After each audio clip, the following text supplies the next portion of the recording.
Hello दोस्तों, नमस्कार। आज नवरात्रि का दूसरा दिन है। इस दिन माँ ब्रह्मचारिणी की पूजा की जाती है।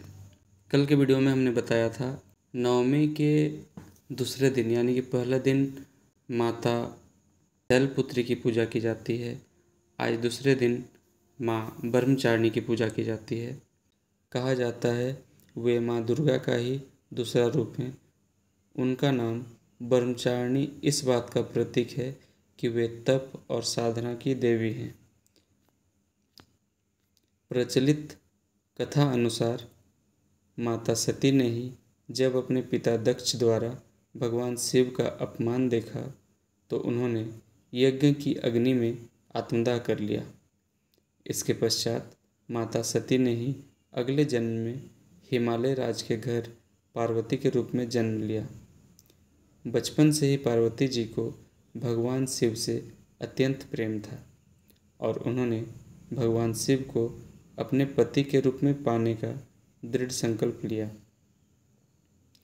ऋषि नारद ने उन्हें भगवान शिव को पति के रूप में प्राप्त करने के लिए घोर तपस्या करने का सुझाव दिया था। माता पार्वती ने उनकी बात मानकर तपस्या प्रारंभ कर दी। कहा जाता है उन्होंने कई हजारों वर्ष तक कठिन तपस्या किया, जिसमें वे केवल फलमूल खाती थी। तपस्या के दौरान उन्होंने लंबे समय तक केवल बेलपत्र खाकर जीवन यापन किया था तथा कुछ समय ऐसा भी बीता जब उन्होंने निर्जला रहकर भी तप किया।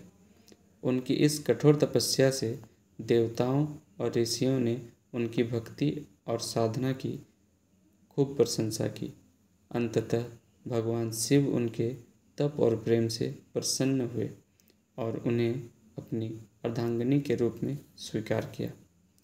माँ ब्रह्मचारिणी के इस रूप से हमें यह शिक्षा मिलती है कि सच्ची भक्ति, समर्पण और संयम से जीवन के कठिन से कठिन लक्ष्यों को प्राप्त किया जा सकता है। उनकी पूजा से जीवन में तप, धैर्य, आत्मसंयम और साधना के महत्व को समझा जा सकता है। इस तरह माँ ब्रह्मचारिणी की कहानी समाप्त होती है।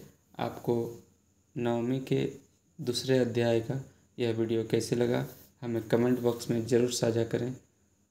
धन्यवाद।